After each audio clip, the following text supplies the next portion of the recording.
ಸುಮಾರು ಹೇಳಬೇಕು ಅಂತಂದ್ರೆ ಸುಮಾರು ನಿದರ್ಶನಗಳನ್ನ ಸುಮ್ಮನೆ ಹೇಳ್ತಾ ಹೋಗ್ತೀನಿ. ಕೆಲವೊಂದ್ಸರಿ ಏನಾಗುತ್ತೆ ಅಂದರೆ ಯಾರ್ಯಾರೋ ಅದನ್ನು ಕಟ್ಟು ಪೇಸ್ಟು ಮಾಡಿ ಅದನ್ನು ತಿರ್ಚಿಬಿಟ್ಟು ಎಲ್ಲ ಇದು ಮಾಡಿಬಿಡ್ತಾರೆ. ಭಟ್ರಿಗೂ ಮೊನ್ನೆ ಬರೆದಿದ್ರಲ್ಲ ಹೆಡ್ಲೈನನ್ನು, ರವಿ ಬೆಳಗೆರೆ ಭಾಳ ಆಪ್ತ ಸಂಬಂಧ ಅವರಿಬ್ಬರದ್ದು. ಆ ರವಿ ಬೆಳಗೆರೆಗೆ ನನ್ನ ಮೇಲೆ ಅದು ಏನು ಹೊಟ್ಟೆ ಉರಿ ಅಂತ ಗೊತ್ತಿಲ್ಲ. 2003 ಫಸ್ಟ್ ಬರೆದ ನನ್ನ ಬಗ್ಗೆ. ನನ್ನನ್ನು ಅವನ ಪತ್ರಿಕೋದ್ಯಮ, ಅವನ ಪತ್ರಕರ್ತ ಅಂತ ಹೇಳಲ್ಲ, ಈ ಭೂಗತ ಲೋಕದ ಪಾತಕಿ ಅಂತಾರಲ್ಲ ಹಾಗೆ ಪತ್ರಿಕೋದ್ಯಮ ಲೋಕದ ಪಾತಕಿ ಅಂತ ಯಾರ್ಯಾರು ಇದ್ರೆ ಅವ್ನು ರವಿ ಬೆಳಗೆರೆ.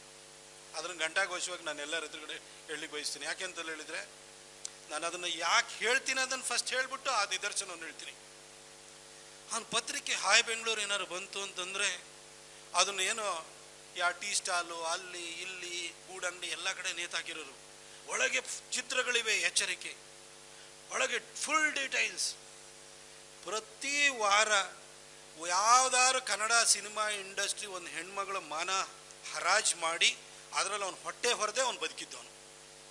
ಅವ್ನು ಬೇರೆ ಬರವಣಿಗೆ ಬಿಟ್ಬಿಡಿ, ಆದರೆ ಪ್ರತಿ ವಾರ ಅವ್ನು ಪೇಪರ್ ಸೇಲ್ ಆಗ್ತಿದ್ದಿದ್ದು ಏನಕ್ಕೆ?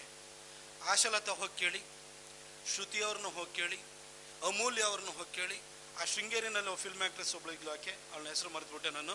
ಪ್ರತಿ ವಾರನೂ ಕೂಡ ಒಂದೊಂದು ಹೆಣ್ಣುಮಕ್ಕಳ ಬಗ್ಗೆ ರೋಚಕವಾಗಿ ಬರೆದು, ಏನೋ ನಾನು ಅಸಹ್ಯವಾಗಿ ಬರೆದು ಅವರು ತಲೆ ಎತ್ತಿ ತಿರುಗಬಾರದು ಸಮಾಜದಲ್ಲಿ, ಆ ರೀತಿ ಮಾಡ್ತಿದ್ದಂತಹ ವ್ಯಕ್ತಿ ಅವನು ರವಿ ಬೆಳಗೆರೆ ಆಗಿದ್ದ. ಈ ವ್ಯಕ್ತಿ ನನ್ನ ಮೇಲೆ ಅದು ಏನಕ್ಕೆ ಅಂತ ಗೊತ್ತಿಲ್ಲ, ನಾನು ಯಂಗ್ಸ್ಟರ್ ಆಗಿ ಬಂದು ನಾನೇನೋ ಸ್ವಲ್ಪ ಬರಿತಾ ಇದ್ದೆ. ಅದಕ್ಕೂ ಪತ್ರಿಕೋದ್ಯಮದಲ್ಲಿ ಯಾವಾಗಲೂ ಕೂಡ ನಮ್ಮ ಕಡೆ ಎಡಕ್ಕೆ ಎಳ್ಕೊಂಡು ಹೋಗೋದು ನಮ್ಮ ಪತ್ರಿಕೋದ್ಯಮ. ನಾನು ಹುಟ್ಟತಲೇ ನಮ್ಮಪ್ಪ ಹಾಸನ ಜಿಲ್ಲೆನಲ್ಲಿ ಜನಸಂಘದಿಂದ ಆಯ್ಕೆಯಾಗಿ, ಅಂದರೆ ಆಗ ಜನಸಂಘದ ದೀಪದ ಗುರುತು ಪಂಚಾಯತಿ ಚುನಾವಣೆಯಲ್ಲೂ ಇತ್ತು. ಪಂಚಾಯತಿ 1968 ಜನಸಂಘದ ದೀಪದ ಗುರುತಿನಲ್ಲಿ ಆಯ್ಕೆಯಾಗಿ 10 ವರ್ಷ ಪಂಚಾಯತಿ ಚೇರ್ಮನ್ ಆಗಿದ್ರು. ನಮ್ಮಪ್ಪ 1961 ನಾಗ್ಪುರದಲ್ಲಿ OTC ಮಾಡಿದ್ರು. ಅವರು ಸೈಂಟ್ ಫಿಲೋಮಿನಾಸ್ ಕಾಲೇಜ್ ಮೈಸೂರಿನಲ್ಲಿ ಇರಬೇಕಾದ್ರೆ ಅವರು ಅಲ್ಲೂ ಕೂಡ ಹಾಸ್ಟೆಲಲ್ಲಿ ಇದ್ಕೊಂಡು ಶಾಖೆನ ಮಾಡೋರು. ಹಾಗೆ ನಂದು ಆ ಥರದ್ದೊಂದು ಹಿನ್ನೆಲೆ ಇರೋದು. ನನ್ನ ಹೆಸರು ಕೂಡ ರಾಣಾ ಪ್ರತಾಪ್, ಆ ಹೆಸರಿನಿಂದಲೇ ನನಗೆ ಪ್ರತಾಪ್ ಸಿಂಹ ಅಂತ ಹೆಸರಿಟ್ಟಿರುವಂಥದ್ದು. ನಾನು ಸ್ವಲ್ಪ ರೈಟಿ ಗೆಳೆಯ ಒಂದು ಜಾಸ್ತಿ. ಹಾಗೆ ನಾನು ಒಂಥರ ಈ ಬಲಪಂಥೀಯ ವಿಚಾರಗಳು ಏನಿತ್ತು, ಮುಸಲ್ಮಾನ ಬಾಂಧವರು ಅಂತ ಬರೆಯೋರು. ನಮಗವ್ರಿಗೆ ಏನ್ರಿ ಸಂಬಂಧ? ಆದ್ರೆ ಪತ್ರಿಕೋದ್ಯಮದಲ್ಲಿ ಮುಸಲ್ಮಾನ ಬಾಂಧವರು ಅಂತ ಬರೆಯೋರು, ಕ್ರೈಸ್ತ ಬಾಂಧವರು ಅಂದ್ರೆ ನಾನು ಮುಸ್ಲಿಮರು ಅಂತ ಬರದೆ ಕ್ರೈಸ್ತರು ಅಂತ ಈ ಥರದೊಂದು ಪತ್ರಿಕೋದ್ಯಮ ಪ್ರಾರಂಭ ಮಾಡಿದೆ. ಈ ಮನುಷ್ಯ ನನಗೆ ಸುಮ್ಮನೆ ಬಂದ ಕುಟಿಗಿದ. ಆಮೇಲೆ ನಾನೇನು ಮಾಡಿದೆ, ನಾನು ಸುಮ್ಮನಾದೆ. ಯಾಕಂದರೆ ಆತಂದೇ ಪತ್ರಿಕೆ ಏನು ಬೇಕಾದ್ರೂ ಬರ್ಕೊಳ್ಬೋದು. ಈ ಕಡೆ ಇಲ್ಲಿ ಪತ್ರಿಕೆಯಲ್ಲಿ ಬರೀಲಿಕ್ಕೆ ಭಟ್ರು ನನಗೆ ಬಿಡಬೇಕಲ್ಲ. ಹಾಗೆ ನಾನು ವೈಯಕ್ತಿಕ ದಾಳಿ ಯಾರ ಬಗ್ಗೆನೂ ಮಾಡೋಕ್ಕಾಗಲ್ಲ. ಹೀಗೆ ಒಂದು ಸರಿ ಏನು ಮಾಡಿದೆ, ಸಾಕೇತ್ ರಾಜನ್ ಅಂತ ನೀವೆಲ್ಲ ಕೇಳಿರ್ಬೋದು, ಅವನೊಬ್ಬ ನಕ್ಸಲೈಟ್ ಸಿಂಪಥೈಸರ್, ಅವ್ನು ಜೇನುನಲ್ಲಿ ಓದ್ದವನು. ಅವನ್ನ ಎನ್ಕೌಂಟರ್ ಮಾಡ್ತಾರೆ.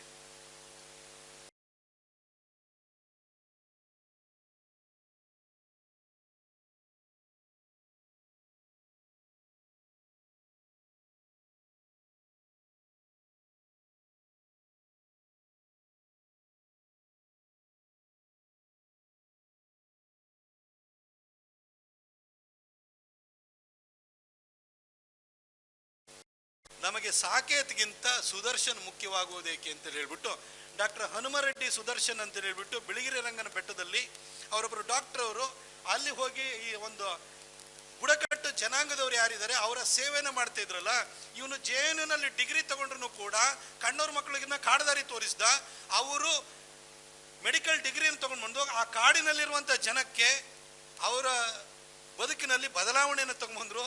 ಅವರನ್ನ ಊರ ಕಡೆಗೆ ಅವ್ರನ್ನ ಮುಖ ಮಾಡಿದ್ರು ಅಂತ ಹೇಳ್ಬಿಟ್ಟು ಅವ್ರ ಬಗ್ಗೆ ಒಂದು ಆರ್ಟಿಕಲ್ ಬರೆದೆ. ಆನಂತರ ಅವನಿಗೆ ಇನ್ನೂ ರವಿ ಬೆಳಗ್ಗೆ ವಿಪರೀತ ಸಿಟ್ಟು ಬಂದ್ಬಿಟ್ಟು ಅವನು ಬರೆದಿದ್ದನ್ನ ಯಾರು ಕ್ವಶನ್ ಮಾಡುವಾಗೇ ಇಲ್ಲ. ನಾನು ವಿಜಯ ಕರ್ನಾಟಕದಲ್ಲಿ ಅವನಿಗೆ ವಾಪಸ್ ಈ ಥರ ಇನ್ನೊಂದು ಥಾಟ್ ಪ್ರೊಸೆಸ್ನ ಕೊಟ್ಟಾದ ಕೂಡಲೇ ನನ್ನ ಮೇಲೆ ಸಿಟ್ಟಿಗೆದ್ದು ಬರ್ದ ಪ್ರತಿ ವಾರ ಬರೆಯೋದು ನನ್ನ ಬಗ್ಗೆ. ನನಗೆ ಕೆಟ್ಟ ಅವನಿಗೆ ತೆಲುಗು ಬೇರೆ ಬರ್ತಾ ಇತ್ತು. ಆ ತೆಲುಗಲ್ಲಿ ಏನೇನೋ ಶಬ್ದಗಳು ನನಗೆ ಅಡ್ಡ ಹೆಸರೆಲ್ಲ ಇಟ್ಟುಬಿಟ್ಟು ಬರಲಿಕ್ಕೆ ಶುರು ಮಾಡಿದ್ರು. ಎಲ್ಲ ಆಯಿತು. 2010 ಬಹುಶಃ 2008 ಯಡಿಯೂರಪ್ಪ ಸಾಹೇಬರ ಸರ್ಕಾರ ಬಂತು ರಾಜ್ಯದಲ್ಲಿ. ಅಲ್ಲಿವರೆಗೂ ರವಿ ಬೆಳಗ್ಗೆ ನನಗೆ ಸತತವಾಗಿ ಬರಿತಾನೇ ಇದ್ದ. ಅದಾದಮೇಲೆ 2000 ಮತಾಂತರದ ಬಗ್ಗೆ ಬರೆದಿದ್ವ ನಾವು 2006ರಲ್ಲಿ ಮತಾಂತರದ ಬಗ್ಗೆ ಮತಾಂತರ ತಪ್ಪು ಅನ್ನೋದನ್ನ ಸಾಬೀತು ಮಾಡಬೇಕು ಅನ್ನೋ ದೃಷ್ಟಿನಲ್ಲಿ ನಾವು ಒಂದು ವಿಜಯ ಕರ್ನಾಟಕದಲ್ಲಿ ಭಟ್ರು ಒಂದು ಡಿಬೇಟನ್ನು ಸ್ಟಾರ್ಟ್ ಮಾಡಿರು. ಆ ಡಿಬೇಟನ್ನು ಯಾರು ಅಂತ ಸ್ಟಾರ್ಟ್ ಮಾಡಿದವ್ರು ಯಾರು ಅಂತ ಹೇಳಿದರೆ ಎಸ್ ಎಲ್ ಭೈರಪ್ಪನವರು. ತುಂಬ ಅದ್ಭುತವಾಗಿ ಇಡೀ ಫ್ರಂಟ್ ಪೇಜ್ ಅಷ್ಟೇ ಹಾಕಿದ್ದು. ಅದಾದ ನಂತರ ಆ ಡಿಬೇಟನ್ನು ಸ್ಟಾರ್ಟ್ ಮಾಡಿದ್ರು. ಅದಾಗಿ ಅದು ಗುರುವಾರ ಬಂತು. ಭಾನುವಾರದ ಭಾನುವಾರ ರವಿ ಬೆಳಗೆರೆ ಕಡೆ ಅವ್ರ ಕೈಯಿಂದಲೂ ಕೂಡ ವಿಜಯ ಕರ್ನಾಟಕದಲ್ಲಿ ಲೇಖನ ಭಟ್ರು ಬರೆಸ್ತಾ ಇದ್ರು.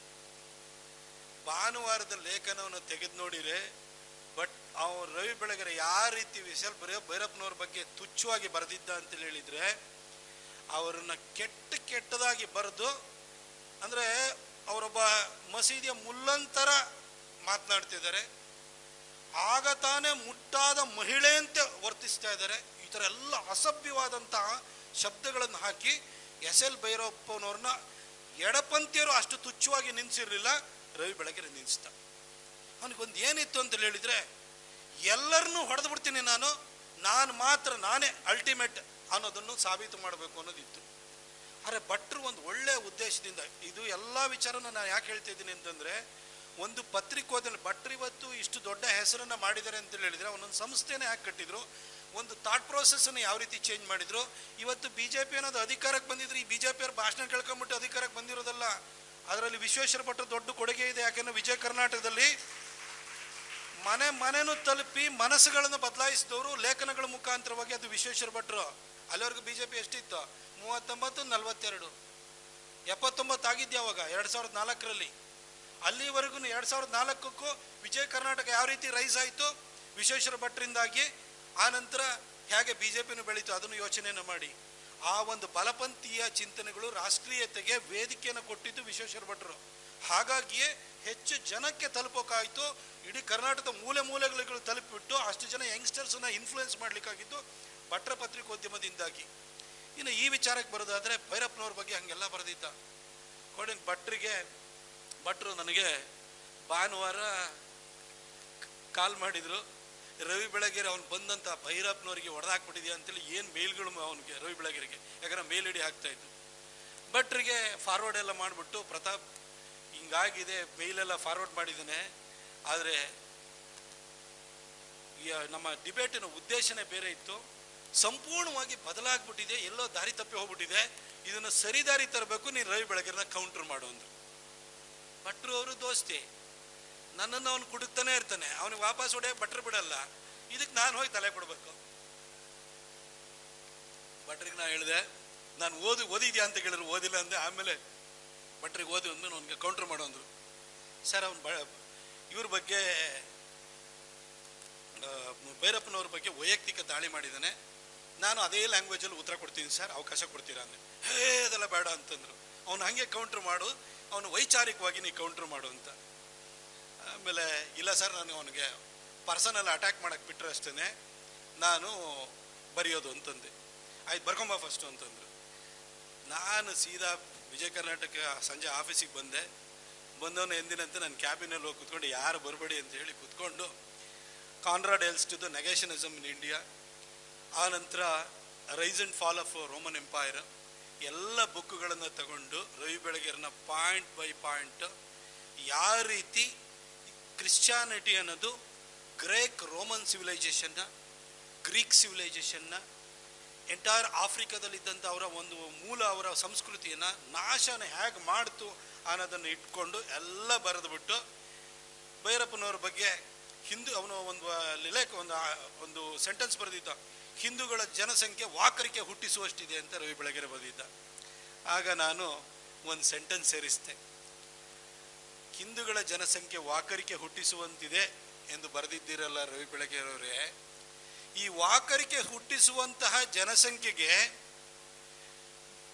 ನಿಮ್ಮ ಕೊಡುಗೆ ಇದೆ. ನೀವು 3 ಮಕ್ಕಳನ್ನ ಕೊಡುಗೆಯಾಗಿ ಕೊಟ್ಟು 4ನೇದಕ್ಕೆ ಸಿದ್ಧವಾಗುವಾಗ ಇದು ನೆನಪಾಗ್ಲಿಲ್ವೇ ಅಂತ ಬರೆದೆ. ಬಹುಶಃ ಎಲ್ಲ ಓದುಗರಿದ್ರೆ ಅದನ್ನು ನಾನು ಬಿಡಿಸಿ ಹೇಳಕ್ ಹೋಗಲ್ಲ. 4ನೇದು ಅದು ತಯಾರಿ ಆಗ್ತಾ ಇತ್ತು, ಹಾಗಾಗಿ ಅದನ್ನ ಇಟ್ಕೊಂಡು ಬರದೆ. ಭಟ್ರು ಅದೊಂದು ಸೆಂಟೆನ್ಸ್ ಮಾತ್ರ ಕಟ್ ಮಾಡಾಕ್ಬಿಟ್ರು, ಯಾಕೆಂದ್ರೆ ಭಟ್ರಿಗೆ ಅದ್ರ ಬಗ್ಗೆ ಚೆನ್ನಾಗಿ ಗೊತ್ತಿತ್ತು.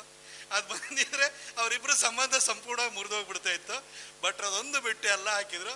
ಮರುದಿನ ಅವನಿಗೆ ರವಿ ಬೆಳಗೆರೆ ಏನು ದಾರಿ ತಪ್ಪಿಸಿದ ನಮ್ಮ ಡಿಬೇಟನ್ನ ಅದನ್ನು ಸರಿದಾರಿಗೆ ತಗೊಂಬಂದೆ. ಯಾಕಂದರೆ ಭೈರಪ್ಪನವ್ರನ್ನ ಕಂಡ್ರೆ ನನಗೆ ಅಷ್ಟೇ ಇಷ್ಟ. ನನ್ನ ಮಗಳಿಗೆ ಅಕ್ಷರಾಭ್ಯಾಸನ ಮಾಡಿದ್ರೆ ನಾವೆಲ್ಲ ಶೃಂಗೇರಿನಲ್ಲಿ ಪೂಜೆ ಮಾಡಿಬಿಟ್ಟು ಅಲ್ಲಿಂದಲೇ ಅಕ್ಷರಾಭ್ಯಾಸ ಮಾಡಿಸೋದು. ಆದರೆ ನನ್ನ ಮಗಳಿಗೆ ಅಕ್ಷರಾಭ್ಯಾಸವನ್ನು SL ಭೈರಪ್ಪನವ್ರ ಹತ್ರನೇ ಮಾಡಿಸಿರೋಂಥದ್ದು. ಅಷ್ಟು ಅಭಿಮಾನ ನಮಗೆ. ಅವ್ರ ಬಗ್ಗೆ ಬರೆದಿದ್ದನ್ನು ಅದಕ್ಕೋಸ್ಕರ ವಾಪಸ್ ಹೊಡಿಬೇಕು ಅಂತ ಹೊಡೆದೆ. ಅದಾದ ನಂತರ 27 ವಾರ ಸತತವಾಗಿ ಅವನ ಟ್ಯಾಬ್ಲಾಯ್ಡಲ್ಲಿ ನನ್ನ ಬಗ್ಗೆ ಬೈದ. ಇಲ್ಲಿ ನೋಡ್ರೆ ಭಟ್ರು ಹೇಳಿ ನನಗೆ ಬರೆಸಿದ್ದು, ನಾವು ಕೌಂಟ್ರ್ ಮಾಡಿದೆ, ಡಿಬೇಟನ್ನ ಸರಿದಾರಿ ತಂದೆ. ಆದರೆ ರವಿ ಬೆಳಗೆರೆ ಮಾತ್ರ ಸತತವಾಗಿ ನನ್ನ ಬಗ್ಗೆ ಬರೆಯೋದು. ಅದನ್ನು ಹಾಗೆ ಕಾದೆ ಕೊನೆಗೆ 2008ರಲ್ಲಿ ಯಡಿಯೂರಪ್ಪ ಸಾಹೇಬ್ರದ್ದು ಸರ್ಕಾರ ಬಂತು. ರೇಣುಕಾಚಾರ್ಯ ಅಬಕಾರಿ ಖಾತೆ ಸಚಿವ. ಆ ಇನ್ಸ್ಟಿಟ್ಯೂಟ್ ಆಫ್ ವರ್ಲ್ಡ್ ಕಲ್ಚರಲ್ಲಿ ಕೃಷ್ಣರಾವ್ ಪಾರ್ಕ್ ಹತ್ರ ಇರುವಂಥ ಅಲ್ಲಿ ಯಾವಾಗಲೂ ಪುಸ್ತಕ ಬಿಡುಗಡೆ ಆಗ್ತವೆ. ಒಂದು ಪುಸ್ತಕ ಬಿಡುಗಡೆ ಬಂದು ರವಿ ಬೆಳಗೆರೆ ಇವನಿಗೆ ಅಬಕಾರಿ ಖಾತೆ ಎಲ್ಲ ವ್ಯಭಿಚಾರ ಖಾತೆ ಕೊಡಬೇಕಿತ್ತು ಅಂತ ಬರೆದ್ಬಿಟ್ಟ. ಅದು ಹೇಳಿಕೆ ಕೊಟ್ಟ. ಅದು ಮರುದಿನ ಪತ್ರಿಕೆಲ್ಲ ಪ್ರಕಟ ಆಯಿತು. ಅದಾಗೊಂದು 3-4 ದಿನಕ್ಕೆ ನ್ಯೂ ಇಯರ್ ಭಟ್ರು ಆರೋವಿಲೋಕ್ಕೆ ಅಲ್ಲಿ ಹೋಗ್ತಾ ಇದ್ರು. ಅವರು 29ನೇ ತಾರೀಕಿಗೆ ಅಲ್ಲಿ ಆಶ್ರಮ ಏನಿದೆಯಲ್ಲ ಪುದುಚೇರಿನಲ್ಲಿ, ಅಲ್ಲಿ ಪಾಂಡಿಚೇರಿ ಆಶ್ರಮಕ್ಕೆ ಅಂತ ಅಲ್ಲಿ ಹೋದರು. ಅಲ್ಲಿ ಹೋಗಿರೋಂಥ ಸಂದರ್ಭದಲ್ಲಿ ನಾನು ಕಾಯ್ತಾ ಇದ್ದೆ. ಭಟ್ರಿದ್ರೆ ಇದನ್ನ ಎಡಿಟೋರಿಯಲ್ ಪೇಜ್ ತೋರಿಸ್ತೀನಿ, ನಾನೇನೇ ಕುಟುಕಿದ್ರು ಅದನ್ನು ಶಾರ್ಪ್ ಭಟ್ರದ್ದು ಏನೇನು ಹಿಂಗೆ ನೋಡ್ತಾರೆ, ನೋಡಿ ಆದ್ಮೇಲೆ ಗುರ್ತು ಮಾಡಿಬಿಟ್ಟು ಅದನ್ನು ಇಂಟು ಹಾಕಿಬಿಡ್ತಾರೆ. ಅದಕ್ಕೋಸ್ಕರ ಕಾಯ್ತಾ ಇದ್ದೆ. ಭಟ್ರಿಗೆ ಇರುವಾಗ ಅವ್ರು ಕಣ್ ತಪ್ಪಿಸ್ಲಿಕ್ಕೆ ಸಾಧ್ಯ ಇಲ್ಲ ಅಂತ. ಕೊನೆಗೆ ಭಟ್ರು ಆರೋವಿಲ್ಲಕ್ಕೆ ಹೋಗಿದ್ದಂಥ ಸಂದರ್ಭದಲ್ಲಿ ನನ್ನ ಫ್ರೆಂಡ್ ಒಬ್ಬ ಶ್ರೀಶ ಪುಣಚ ಅಂತಿದ್ದಾನೆ. ಅವನಿಗೇನು ಮಾಡಿದೆ, ನಾನೇ ಒಂದು ಲೆಟರ್ಸ್ ಟು ದ ಎಡಿಟರ್ ಬರೆದು ಬಿಟ್ಟು ಅವನಿಗೆ ವ್ಯಭಿಚಾರ ಖಾತೆ ಕೊಡಬೇಕಿತ್ತು ಅಂತಲ್ಲ, ಅದಕ್ಕೆ ರವಿ ಬೆಳಗೆರೆ ಹೇಳಿದೆ ನಿಮ್ಮದು ಅಕ್ಷರ ಆಧಾರವಲ್ಲವೇ ಅಂತ ಹೇಳ್ಬಿಟ್ಟು ಇಷ್ಟುದ್ದ ಬರದೆ ಒಂದೇ ಒಂದು ಎಡಿಟೋರಿಯಲ್ ಇದು ಲೆಟರ್ಸ್ ಟು ದ ಎಡಿಟರ್ ಏನಿದೆಯಲ್ಲ, ಓದುಗರ ಒಲೆ ಇದೆಯಲ್ಲ, ಅದು ಒಂದೇ ಒಂದನ್ನು ಹಾಕಿದೆ. ಫಸ್ಟ್ 10 ಗಂಟೆಗೆ ಪೇಜನ್ನೆಲ್ಲ ಕಂಪ್ಲೀಟ್ ಮಾಡಿ ವಸಂತ ನಾಡಿಗೇರ್ ಅವರಿಗೆ ತೋರಿಸಿ ಎಲ್ಲ ಕ್ಲಿಯರ್ ಆಗಿ ಭಟ್ರಿಗೆ ಒಂದು ಪೇಜ್ ಕಳಿಸ್ಬಿಟ್ಟು, ಅದಾದಮೇಲೆ ಅದನ್ನು ಪ್ರಿಂಟಿಗೆ ಕಳಿಸ್ಲಿಲ್ಲ ನಾನು, ಶ್ರೀಸಿನ್ಗೆ ನಾನೇ ಕಳಿಸ್ಬಿಟ್ಟು ಅಲ್ಲಿಂದ ಅವನ ಹತ್ರ ಮೇಲ್ ಹಾಕ್ಸ್ಕೊಂಡು ವಾಪಸ್ ಅದನ್ನು ತೆಗೆದು ಡೌನ್ಲೋಡ್ ಮಾಡಿಬಿಟ್ಟು ಈ ಲೆಟರ್ನ ಹಾಕ್ಬಿಟ್ಟು ಪ್ರಿಂಟಿಗೆ ಲಾಸ್ಟ್ ಮೂಮೆಂಟ್ವರೆಗೂ ಕಾದ್ಬಿಟ್ಟು 12 ಗಂಟೆಗೆ ಅದ ನಂತರ ಪ್ರಿಂಟಿಂಗ್ ತೊಗೊಳ್ಳಲ್ಲ ಫಸ್ಟ್ ಎಡಿಷನ್ದು. ಆ ನಂತರ ಪ್ರಿಂಟಿಂಗ್ ಕಳಿಸ್ದೆ. ಇನ್ನಂಗೂ ಪ್ರಿಂಟಿಂಗ್ ಹೋಯ್ತು ಅಂತ ಹೇಳ್ಬಿಟ್ಟು, ಯಾಕಂದರೆ ಎಲ್ಲರೂ ನಮಗೆಲ್ಲ ದೋಸ್ತಿಗಳ ಇದ್ದಿದ್ದೆಲ್ಲ ಪ್ರಿಂಟಿಂಗ್ ಕಳಿಸ್ದೆ. ಮುಂದೆ ಬೆಳಗ್ಗೆ ಭಟ್ರದ ಕಾಲು ನನಗೆ ನನ್ನ ವಿಶ್ವಾಸವನ್ನು ಮುರಿದಾಕ್ಬಿಟ್ಟೆ ನೀನು ಅದು ಇದು ಅಂತನು. ನಾನು ಅದಕ್ಕೆ ಸರ್ ನನಗೆ ಬೇಕಾದ್ರೆ ಕೆಲಸದಿಂದ ಕಿತ್ತಾಕಿ, ಆದರೆ ನಾನು 27 ವಾರ ಅವನ್ನ ಹೊಡೆತನ ತಡ್ಕೊಂಡಿದ್ದೀನಿ. ನನ್ನ ಬಗ್ಗೆ ಇಷ್ಟೆಲ್ಲ ಕೆಟ್ಟದಾಗ ಬರ್ತಿದ್ದಾನೆ, ಅದಕ್ಕೋಸ್ಕರ ನೋಡಿ ಹೊಡೆದಿದ್ದೀನಿ ಸರ್ ಅಂತಂದೆ. ಅವನು ಪ್ರತಿ ವಾರನೂ ಕೂಡ ಒಬ್ಬೊಬ್ಬ ವ್ಯಕ್ತಿಗಳ ಬಗ್ಗೆ, ಹೆಣ್ಮಕ್ಳ ಬಗ್ಗೆ ಅವಹೇಳನ ಮಾಡೋದು. ನಾನು ಯಾಕೆ ಅವನ ಪತ್ರಿಕೋದ್ಯಮ ಲೋಕದ ಪಾತಕಿ ಅಂತ ಹೇಳಿದೆ ಅಂತಂದರೆ, ಅನುಭವಿಸಿದರೆ ಗೊತ್ತಿರುತ್ತೆ ಅದರ ನೋವೇನು ಅಂತ ಹೇಳಿ. ಯಾರಾದ್ರೂ ನಮ್ಮ ಪ್ರೀತಿ ಪಾತ್ರರು, ನಮಗೆ ನಮ್ಮ ಸಂಬಂಧಿಕರು, ನಮ್ಮ ಹಿತೈಷಿಗಳು ಈ ರೀತಿ ಸಾರ್ವಜನಿಕವಾಗಿ ಅವನ ಪತ್ರಿಕೆ ಮುಖಾಂತರವಾಗಿ ಚಾರಿತ್ರ್ಯ ವಧೆಗೊಳಗಾದಾಗ ಅದರ ನೋವು ನಮಗೆ ಫೀಲ್ ಆಗುತ್ತೆ. ಅವನು ಎಷ್ಟು ಜನಕ್ಕೆ ನೋವು ಕೊಟ್ಟಿದ್ದಾನೆ ಅಂತ ಯೋಚನೆಯನ್ನು ಮಾಡಿ. ಅದಕ್ಕೋಸ್ಕರವಾಗಿ ನಾನು ಈ ವಿಚಾರವನ್ನು ಹೇಳಿದೆ. ಅರೆ